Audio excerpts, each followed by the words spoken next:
Suasana duka masih menyelimuti rumah duka almarhum Sandi Permana yang terletak di Kompleks Perumahan TNI Polri dan Umum, Desa Cibarusa Jaya, Cibarusa, Bekasi, Jawa Barat. Sejumlah kerabat masih terlihat datang untuk menyampaikan belasungkawa. Sementara itu, lokasi tempat kejadian yang sebelumnya ramai kini tampak sepi.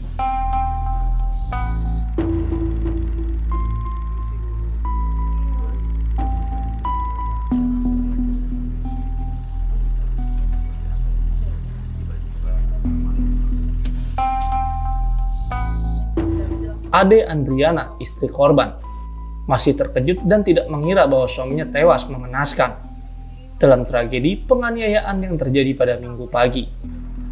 Berdasarkan keterangan dari sang istri, dirinya mendapatkan informasi tentang penganiayaan yang dialami suaminya pada Minggu pagi yang disampaikan oleh para tetangga.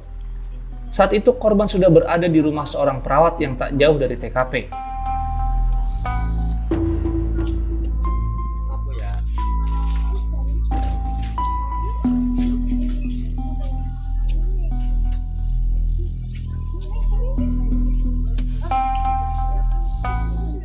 Para tetangga menyebutkan bahwa sebelum tak sadarkan diri, korban sempat menyebutkan nama terduga pelaku. Ia menyebutkan pelaku dengan inisial NN alias LMB yang merupakan tetangga korban. Istri korban menuturkan bahwa suaminya sempat terlibat cekcok dengan pria berinisial LMB. Perselisihan tersebut dipicu karena terduga pelaku tidak terima ditegur oleh korban terkait pemotongan pohon.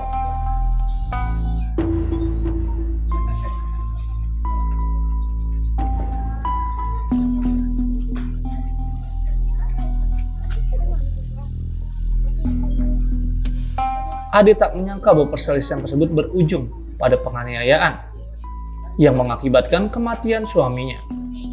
Ade Andriana berharap agar polisi segera mengungkap pelaku pembunuhan tersebut dan memberikan sanksi yang setimpal. Sandi Permana meninggalkan seorang istri dan 3 anak. Peristiwa pembunuhan ini kini sedang ditangani oleh pihak kepolisian sektor Cibarusa dan Polres Metro Bekasi.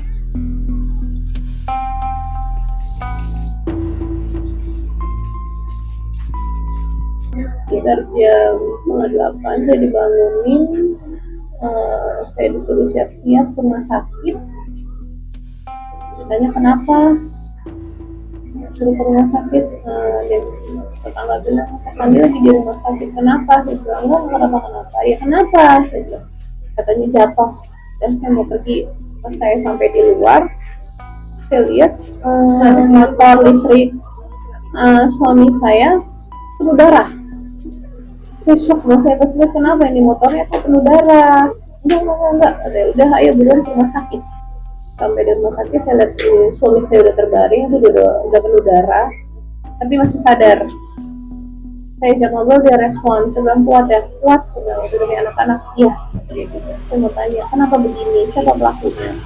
Dia mau ngomong, cuma nafasnya udah terbata-bata gitu, nggak bisa.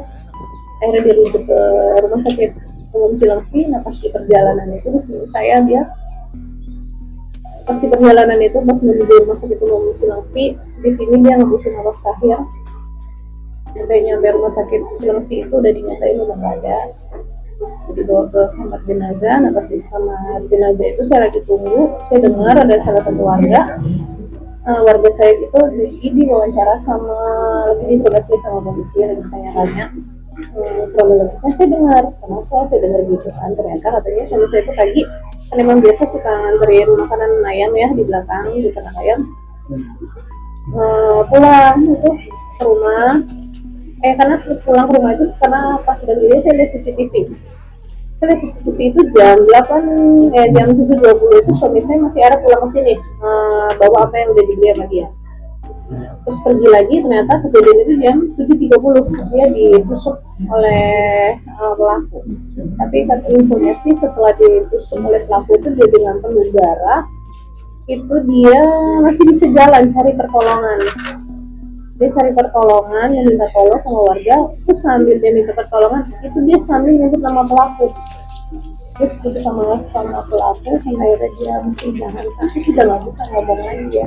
Dan pelaku pergi iringan sama istrinya bawa motor. Berarti melarikan dirinya Melarikan sama istrinya. diri. Kalau istrinya sudah pulang, ada suaminya aja yang kabur. Berarti keluarga belum nggak sempat melihat pas kejadian ya? Iya. Kalau keseharian Mas Sandi ini seperti apa sih? Dia orangnya humble ya. Suka nongkrong, karena kan di sini kan ini itu tempat base camp dia buat kumpul sama temen-temennya, makan-makan gitu kan, sharing-sharing sama temennya gitu kan. Terus juga dia kan baru buka usaha bakso mampir ya, baru berjalan 2 minggu gitu.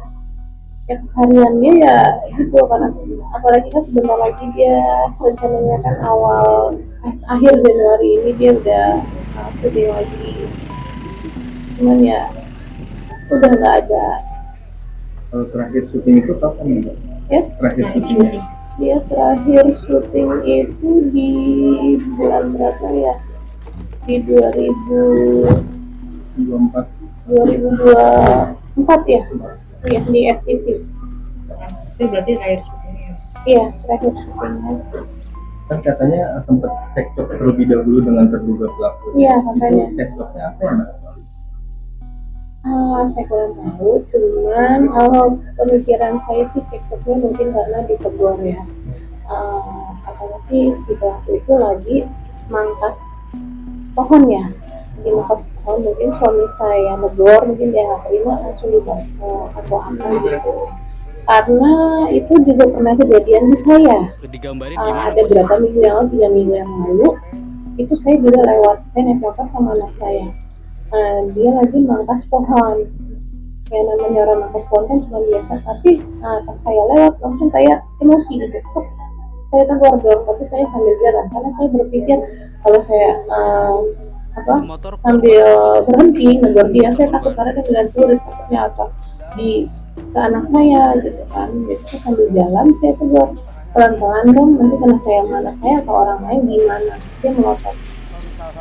Itu dekat tuh, itu tetangga gitu. Tetangga. Orangnya pelaku ini dia orangnya tertutup, nggak berbaur sama warga. Orangnya tertutup. Kalau ciri-cirinya mungkin terduga pelakunya seperti apa sih? Ciri-cirinya itu kalau kita di sini manggil dia limbat, karena rambutnya gimbal, terus orangnya nggak pernah ngomong. Dia Dia di penuh tato. sini sama siapa? Sama istrinya mana? Berapa orang itu Satu rumah 5 mereka. Udah cukup lama tinggal di sini. Sama 13 tahun. Udah lama Iya, ya. sama. Berarti sejak saat itu udah kenal gitu ya, Sudah. cuman interaksinya cuman nggak sering. Enggak, karena kita dekat cuma sama istrinya. Kalau suaminya kan enggak, sama siapapun dia nggak mau dekat seperti ini. Latar belakangnya apa bu kalau pelaku? Kalau pelaku itu dulunya itu kru di tukang naik haji. Berapa lama mungkin dia di panggilan itu? Kurang tahu saya. Kalau dia itu udah berapa lama dia? Jadi memang sudah mengenal lama ya antara Sudah, mungkin dia pernah satu kerjaan sama suami saya, mungkin dulunya di Malampir, mungkin kalau nggak salah sih dia di Malampir juga dulunya. Tapi sekarang nggak tahu apa kerjaannya. Nggak ada. Setahu saya dia di rumah. Di rumah aja gitu. Iya. Kalau istrinya sendiri? Istrinya sendiri itu antar jemput anak sekolah.